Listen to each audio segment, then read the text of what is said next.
Señores, muy buenas noches, bienvenidos a Somos Nosotros.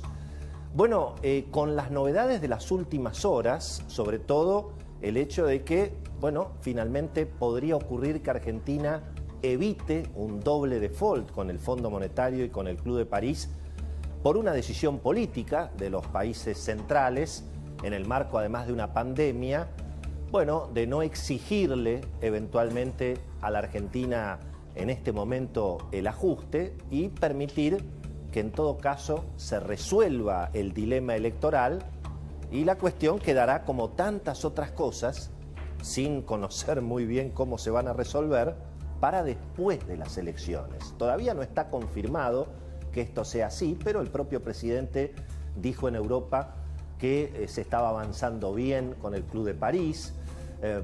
Los corresponsales que están acompañando la gira del presidente han tenido, bueno, muchas señales de que hay un principio de acuerdo, y algo de eso escuchamos recién incluso en el programa de Luis Majul, esta idea de que eventualmente el Fondo Monetario pueda aceptar sentarse con Argentina después de las elecciones y eso le permita eventualmente al Club de París también postergar la cuestión.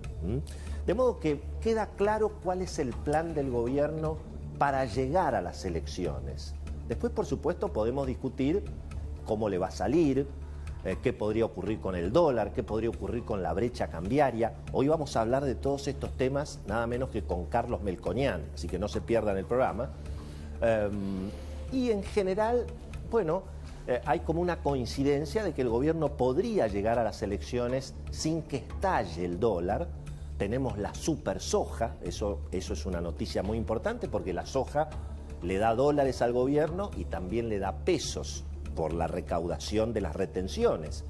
Y por lo tanto eso en parte alivia la necesidad de tener que estar emitiendo para todos los subsidios que hay que atender, los que exige Cristina, los que exige Axel Kicillof, todos los subsidios para la energía. Allí, digamos, la situación desde el punto de vista de los números es impresionante. Es decir, todo lo que se tuvo que emitir el año pasado para los subsidios de la electricidad, del gas, del transporte, muchos que, como bien parece que se acordó ahora Martín Guzmán, efectivamente van a los ricos. Bueno, eso equivale al triple del dinero que se gastó para el IFE. Fíjense que ahora se está discutiendo, los sectores políticos que están interesados en ganar las elecciones en la provincia de Buenos Aires y sobre todo en el conurbano, le están exigiendo a Martín Guzmán más subsidios, que vuelva el IFE, y el gobierno se resiste.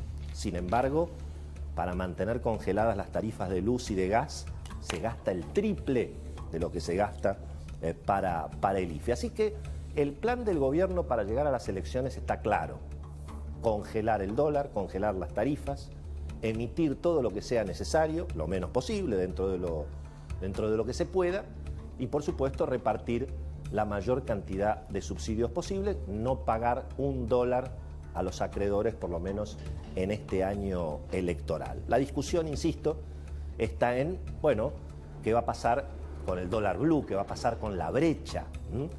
Fíjense que el año pasado, en un momento dado, la brecha llegó al 100%. Hoy la tenemos en 50%.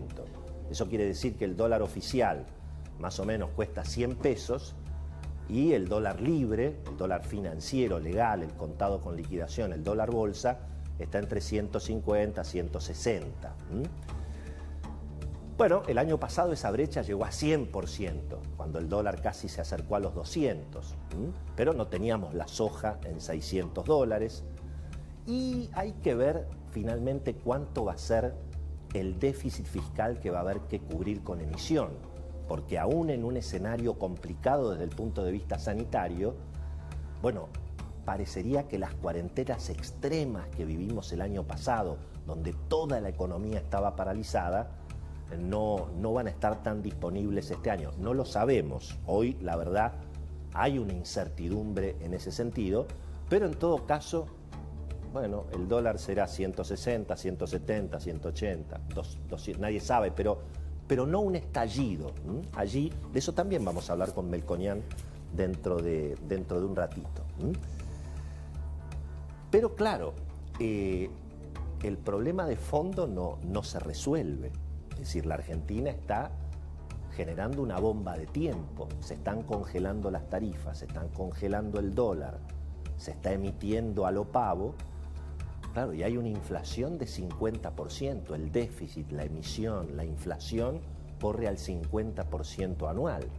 Y eso, bueno, genera al mismo tiempo una bola de nieve en pesos, tanto en el Banco Central, también obviamente el Tesoro tiene que renovar todos los meses 200, 300 mil millones de pesos, más todo lo que hay que emitir para seguir cubriendo el déficit.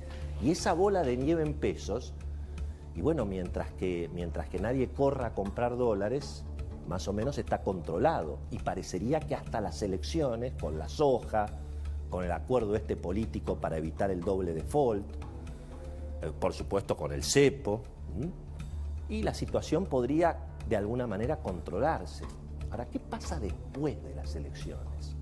¿Cuáles van a ser los planes del Instituto Patria? ¿Cuáles van a ser los planes de Cristina, de Axel Kicillof?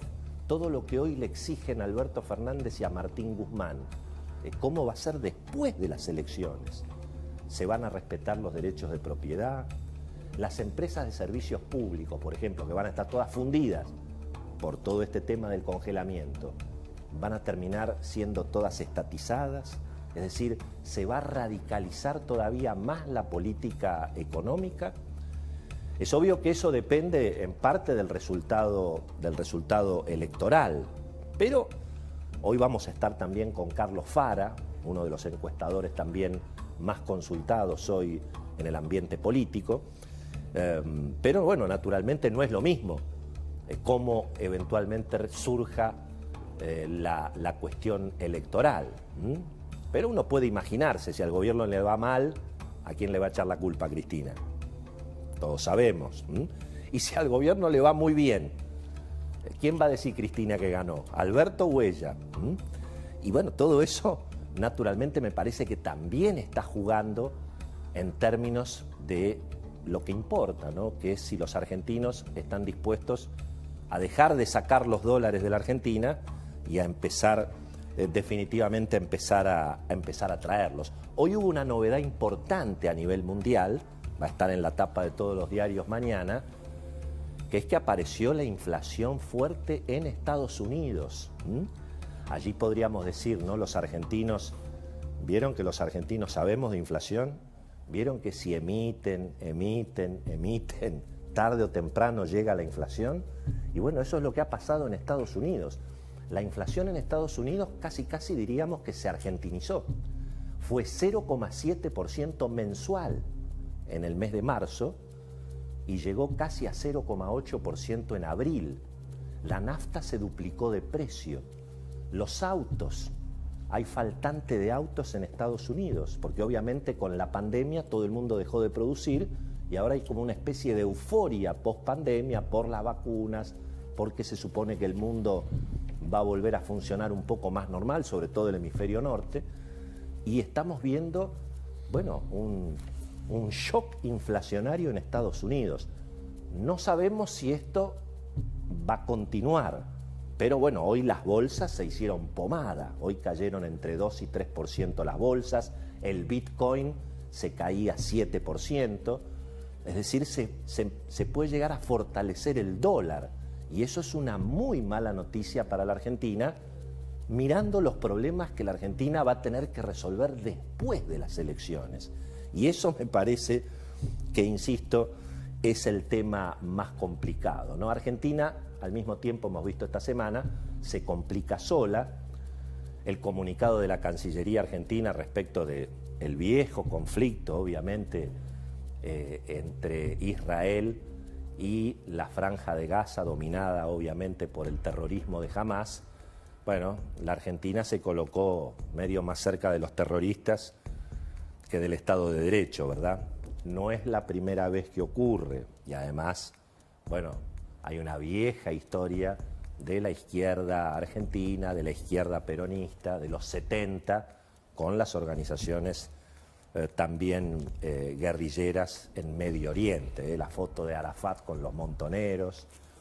Hubo incluso, recuerdo alguna referencia de Florencia Kirchner con una líder palestina hace poco tiempo, así que acá no podemos decir que haya muchas novedades.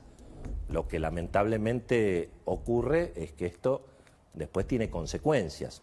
Argentina, por un lado, se está acercando al mundo civilizado, recibe a los médicos y a los especialistas israelíes en vacunas y después defiende el terrorismo contra Israel, ¿no? La verdad que bastante penoso en ese terreno. Pero, mientras tanto, lo hemos visto al presidente Alberto Fernández viajando por el mundo y bien como somos los argentinos cuando viajamos, ¿no? Dando cátedra, casi presentándose como el hombre que viene a cambiar el mundo financiero internacional y que le va a enseñar a todos cómo gobernar y qué es lo que el mundo ahora necesita, ¿no? Sorprendente